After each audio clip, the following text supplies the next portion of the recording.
Hey everyone, I'm sure you heard all about it. The LA Major has officially been postponed by ESL. They released a statement on March 11, 2020 saying, "The safety and well-being of our players, attendees, coaches, partners, and ESL staff must come first. We are working closely with Valve to determine a new time and location for the Major." Honestly, not a major deal breaker. We expected it when the qualifiers were going on and China had to delay it. If you have tickets to the Major, contact ESL for a refund. Even if the Major is running, teams from the East will be having issues. If they haven't gotten their visa in the past year or so, they wouldn't be likely to get one. Team Adrot, Team Aster, and VersePro were among the many teams searching for a stand-in due to the visa issues. To make matters worse, the US has a travel ban, and this week they also included Europe and UK in the ban for at least 30 days. The likelihood of the LA Major to continue in Los Angeles is unlikely, and the possibility for it to be in Europe has a chance. But can ESL and Valve coordinate within April? The official Dota 2 Twitter announced that the fourth major and minor is to be cancelled, so there will be no more Epicenter and OGA Dota Pit. However, there's no word on the LA Major.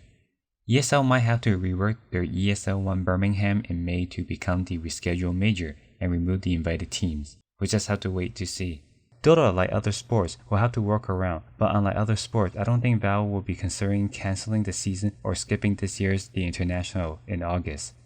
We'll just have to sit back and see how fast COVID-19 continues to spread. Now on to the last tournament for the foreseeable future, Dota Summit 12.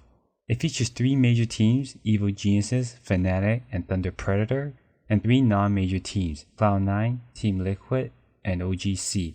This tournament surprised everyone when it was first announced, but since then it was dubbed into a major with the coronavirus postponing other major events. Nevertheless, this was a great experience for many of the players and new teams like OGC and Cloud9. After the group stages, it was clear which teams are making progress and which team needs to make progress. Fnatic and OGC finished on top with an identical 2-3 record. Evil Geniuses was 3rd, and the last playoff spot had to be decided through the tiebreakers. Team Liquid edged out Thunder Predator in a 50-minute battle. On the flip side, Cloud9 disappointed everyone. They did not win a single game and went 0-10 throughout the group stages. It's their first tournament as a group, and now they will have an extended period to play and figure things out together. In the playoffs, EG knocked OGC into the lower bracket with 2 convincing wins. Fnatic also knocked their opponent Team Liquid into the lower bracket with a 2-0 run.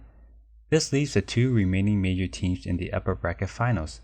The series gave us 3 games, but the first 2 games were one-sided for each of the teams. Both games were sub 25 minutes. It was only until Game 3 where it almost reached the 35th minute mark of the game. But in the end, Fnatic edged out EG to make it into the grand final. Fnatic's Jardo, DJ, and Mempusti continuously deliver huge echo slams in fights that they should not be winning in their favor.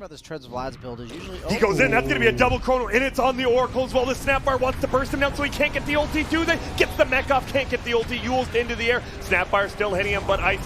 He's bouncing around. It's a gigantic dunk, but is it enough? It seems like it is. Well played by DJ. Waits him out and dunks him.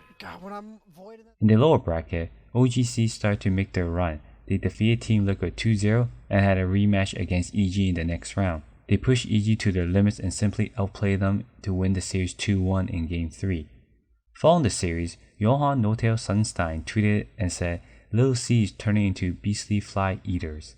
Notails was throwing shades at his former teammate Talfly Azik, as well as congratulating OGC on the growth that they have made so far.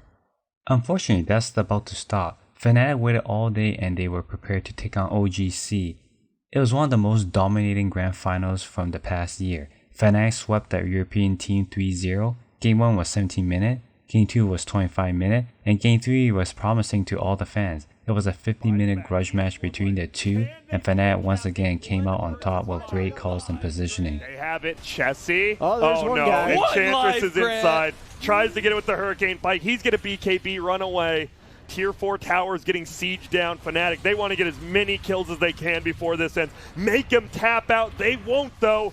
As the right clicks fly, they're going into the fountain. Nice job by Chessie maintaining the fountain before he yules. Can he survive inside of here? No, the Abyssal Blade's there. Goodbye. Everyone's dead.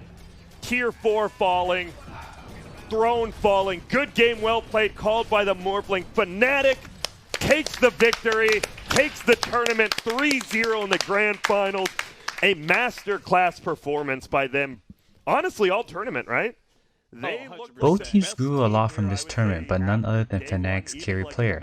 I won't try to say his name, but 23 Savage was thrusted into the top team at the beginning of the 2019-2020 DPC season. His last team was Team Genebras during TI9 Southeast Asia qualifiers. Following his win in the Dota Summit, 23 Savage said he didn't have much experience, especially LAN experience. Yeah, because at first I don't really have many experience, but just now I think I gained quite a bit. What do you think about your teammates here with this roster that you've joined? They are funny. They're funny? They're good? Nice friend. Yeah? And with that, we will await the next news from ESL or Valve to truly know what's happening. Don't forget to subscribe and enjoy your week.